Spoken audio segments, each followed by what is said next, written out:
Shri Gurubhyo Namaha Harihi Om Sumukascha Yekadantascha Kapilo Gajakarnakaha Lambodharascha Vikato Vignarajo Vinayakaha Dhumaketurganadhyakshaha Palachandro Gajananaha Vakratundaha Surpakarno Verambaha Skandapurvajaha Shuklambaradharam Vishnum Sasivarnam Chaturbhujam Prasannavadanam Dhyayet Sarva Vignopasamtaye Yasya Dviradavattradhyaha Parishadhyaha Parasatam Vignam Vignanti Satatam Vishvaksenam Tamasraye Gurur Brahma Gurur Vishnu Gurur Devo Maheswaraha Gurur Sakshat Parabrahma Tasmai Shri Gurave Namaha Anjananandanam Veeram Janaki Sokanasanam Kapi Samakshahantaram Vande Lanka Bhayankaram Shri Rama Rama Rameti Rame Rame Manorame Sahasranama Tatthulyam Rama Nama Varanane Shri Rama Rama Rameti Rame Rame Manorame Sahasranama Tatthulyam Rama Nama Varanane Shri Rama Rama Rameti Rame Rame Manorame Sahasranama Tatthulyam Rama Nama Varanane Shri Rama Nama Varanana Om Namayiti Yatra Yatra Raghunatha Kirtanam Tatra Tatra Krita Mastakanjalim Pashpavari Paripurna Lochanam Marutim Namata Rakshasantakam. This one is great. Let us continue. So Dasaratha was very happy, very delighted at the way that Rama was conducting himself, was relating to the citizens with pure love, and how the citizens were in turn responding to him, reacting to him, how they considered him to be their own heart. In fact, the name that the citizens of Ayodhya gave to Rama was Priyadarshana, the form, the embodiment of love. It is not a modern name. This was the name that the citizens of Ayodhya gave to Rama. That's how they called him, Priyadarshana. And so Dasaratha was extremely happy and delighted. And so one night, Dasaratha was thirsty and he got up from sleep and wanted to drink a sip of water. So he didn't want to wake up the sleeping queens, and so he poured himself a little bit of water in a small cup, the water from the jar that was on the near the bed on the side table. And while he was drinking it, as well as while he picked up the jar both times, he observed that his grasp was not very firm. In fact, the fingers were shaking a little bit. And then when he had noticed that, he could not sleep after that. He was thinking many, many thoughts. Then he concluded that old age had brought on its own effect on him. Then, therefore, he decided he should no longer rule over the kingdom and the empire. No, then you cannot control yourself because he lost control of his own body. Then how can he rule over the kingdom? This is the way he was thinking. And any attempt, to govern the people without strength of limb, for the king must be very physically very strong. And that will only cause confusion and calamity. And he thought it was not proper for him to continue. And now compare that to the modern day when rulers and the rulers of kingdom, rulers of countries and all that, they just hang on even though they may lose their hearing ability, seeing ability, physical ability. They just want to hold on to the power. But Dasaratha was not like that. The very first sign of debility and decline of physical strength, immediately he resolved resolved in his mind that he must give up the kingdom because he is no longer qualified to rule over the people. So he was counting the minutes till the dawn came, and so that he could communicate his resolution and his decision to the ministers. At last, the dawn came, and Dasaratha finished his morning ablutions and then finished his daily worship that he normally does. And then he asked his attendants to call together all the ministers, the leaders of the people, and the priests, and also Vasishtha himself. Immediately the attendants bowed to the king and they rushed, and very soon everybody had gathered and waiting for the king. Dasaratha came, he fell at the feet of Vasishtha and informed him of what happened the night before and the thoughts that were coming to him and what he had resolved to do. And then he said, because he is now no longer qualified to be the king, he wanted to place the burden of rulership, the burden of royalty and administration on the shoulders of Rama. When he prayed to Vasishtha, please, Swami, do not raise any objection to this proposal. And instead he requested, please make all arrangements as soon as possible to make this happen.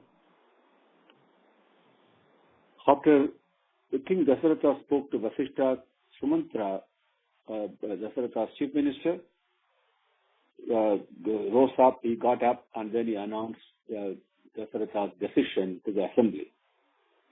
When everybody heard this, the ministers were there, the various courtiers, citizens, priests and scholars, so many people had gathered there. They all immediately received the news with extremely joyful applause and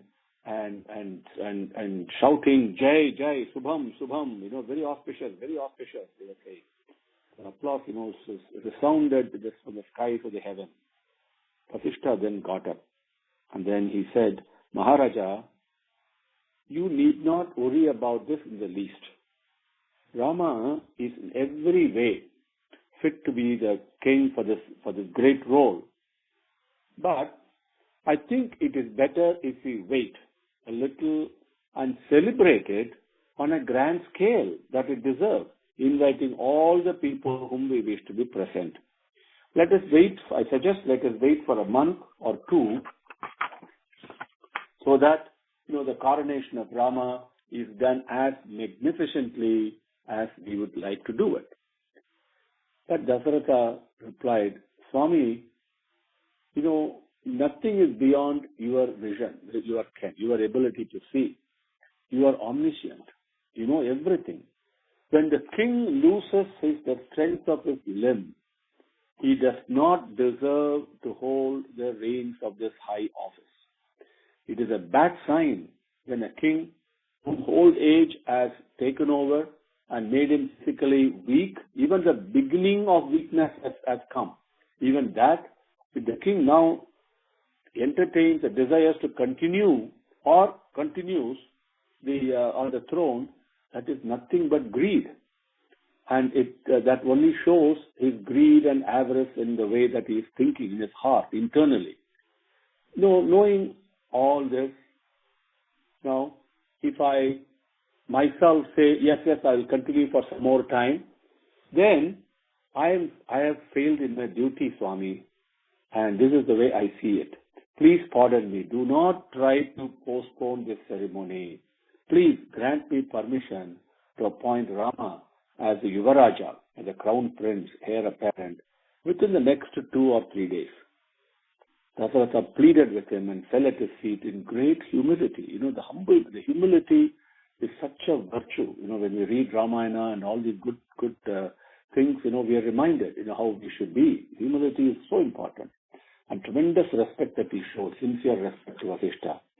And Vasishtha in turn lifted the Maharaja up because he had fallen down at his feet.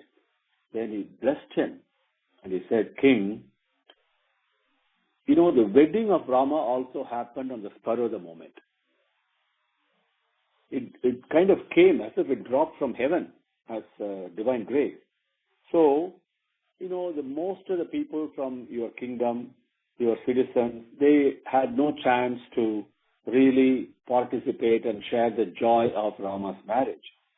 But if the coronation also is resolved upon like this and celebrated suddenly, that will pain many people. That will hurt many people. That will make many people sad.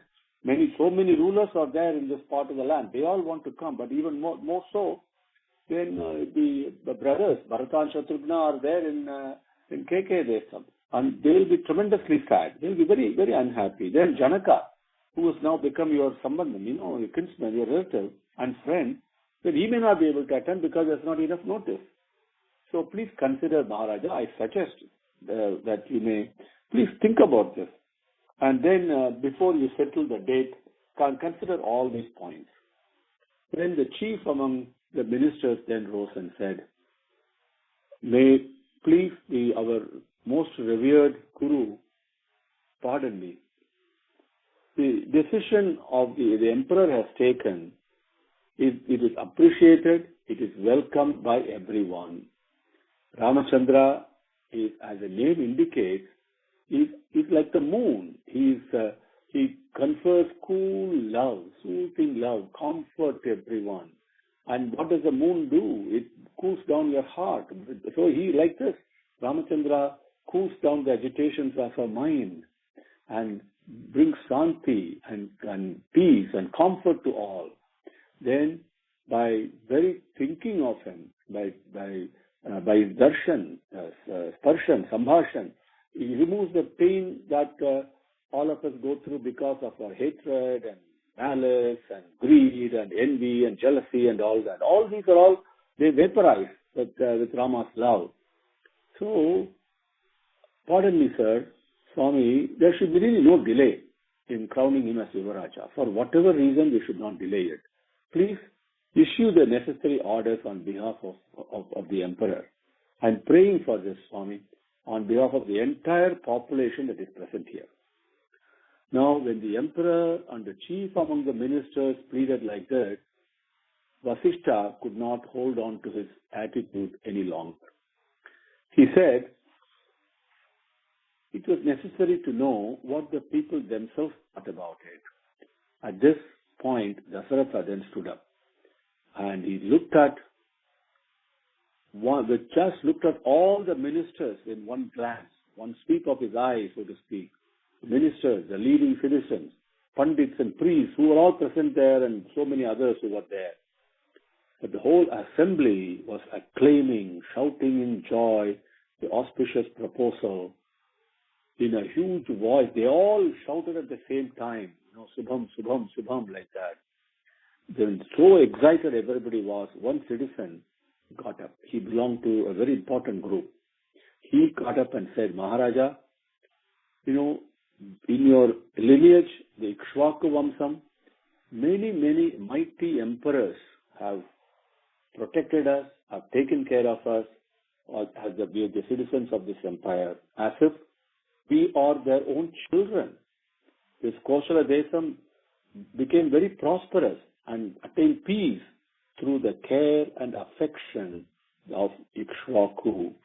The eldest son Rama is very rich, is highly virtuous, highly devoted to Dharma, and then not only that, he's also heroic. He's a hero par excellence. It's no comparison. As if he's the chief of gods themselves. And then, not only all this, Maharaja, he has the ability to rule over the three worlds.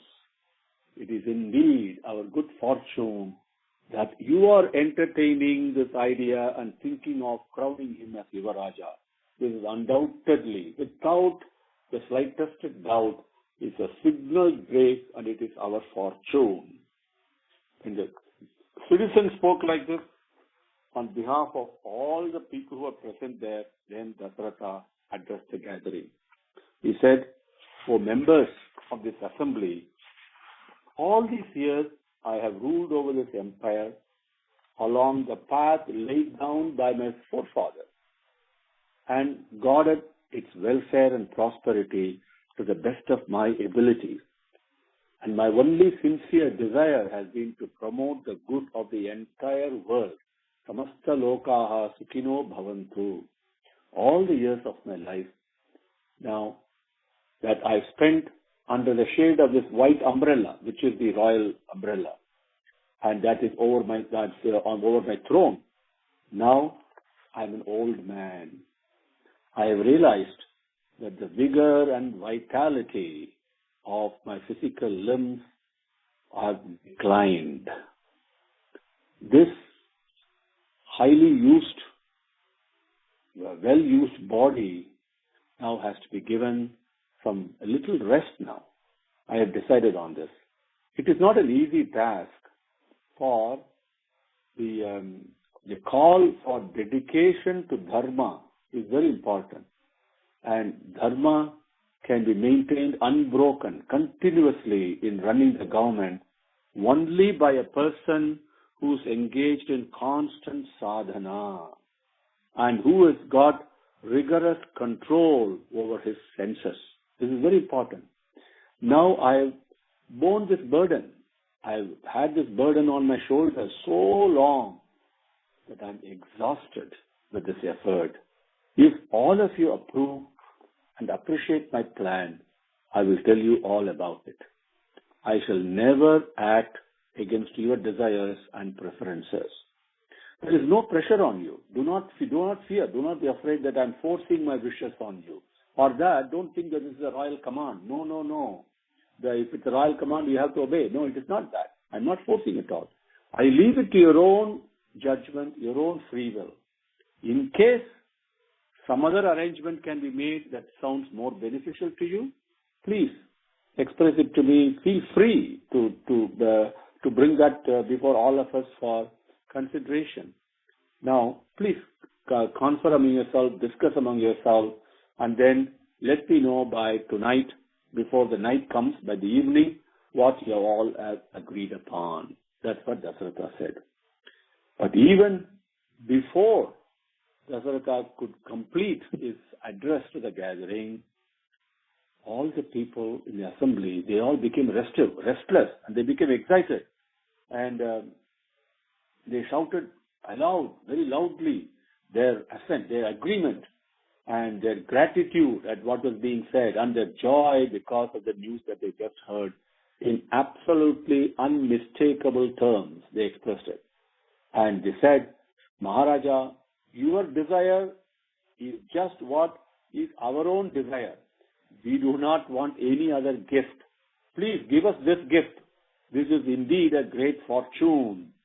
And oh, what a great fortune it is. Yuvaraj Ramachandra ji ki Jai, Jai Dasaratha Rama, they shouted shouting. The acclamation, the sound was, my God, this rendered right all the way up to the sky.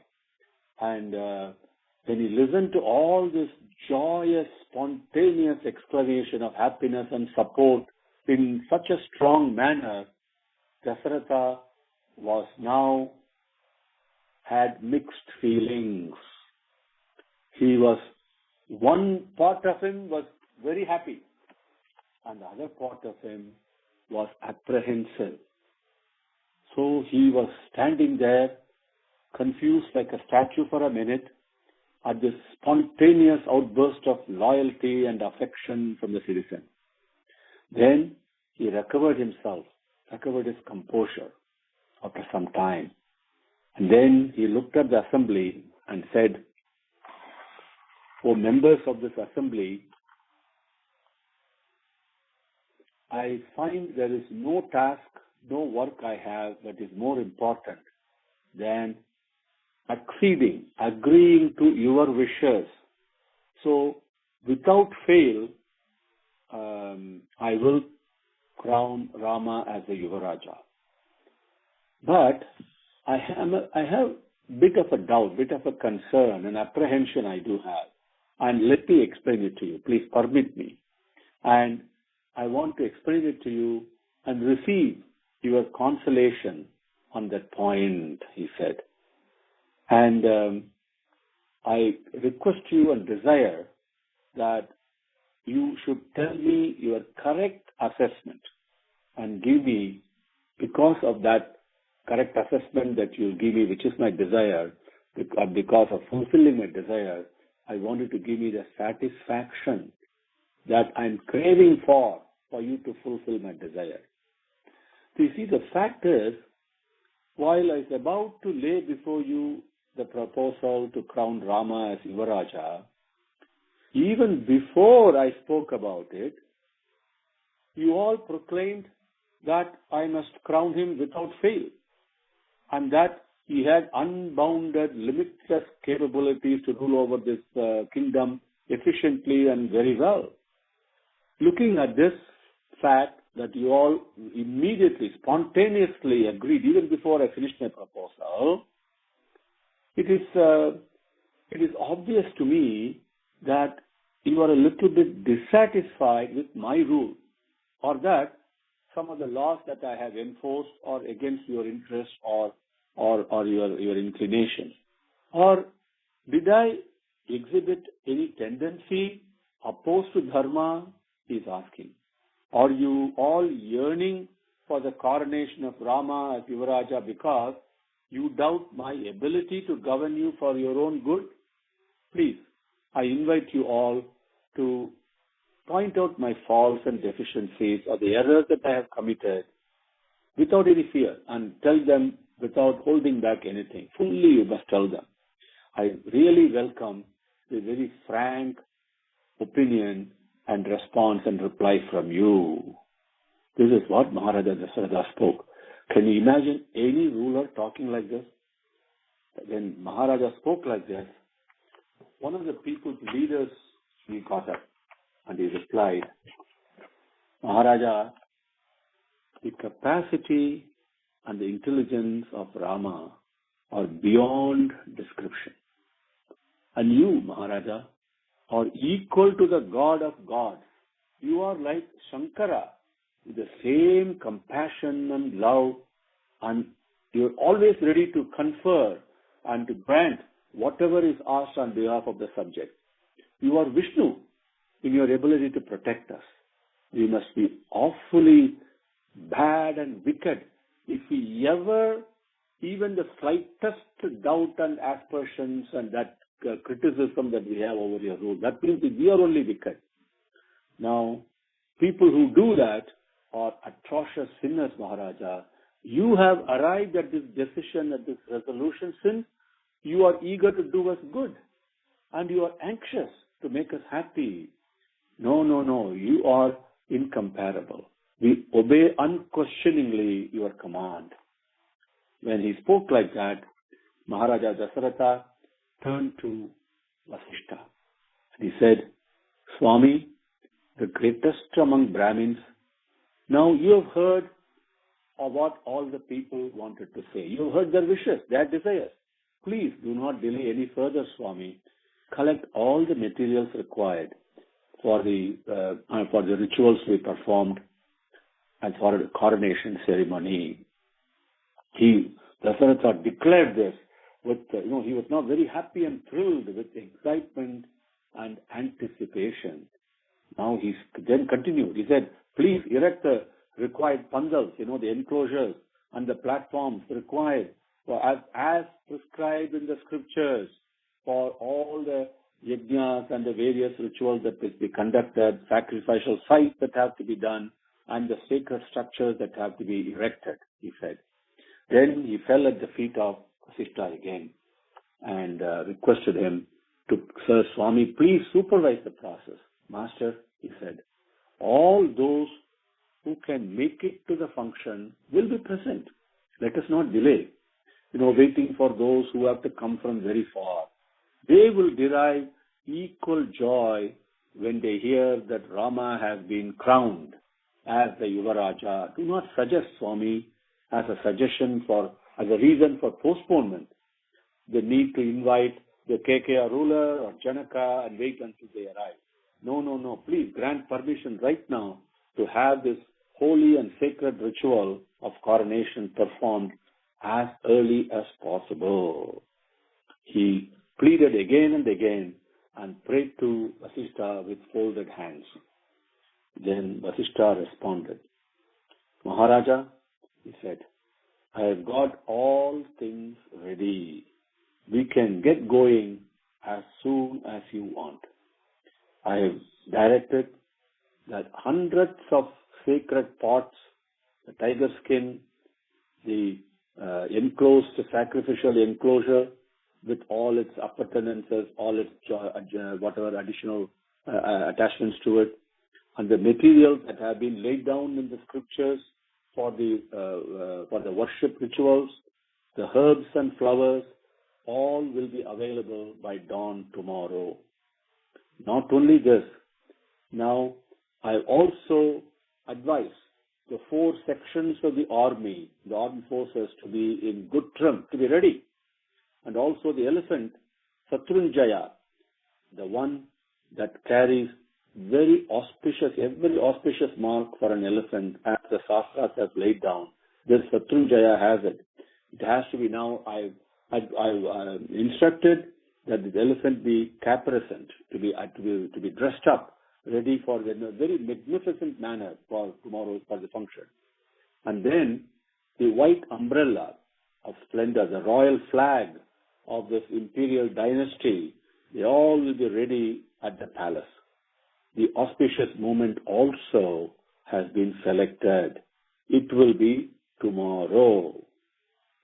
And when Vasishtha announced the good news, the people who were present in the assembly, they overcame with absolute grateful ecstasy, and they all leaped up in joy and excitement and applauded, and a thunderous sound of their expression of joy again reverberated in the sky.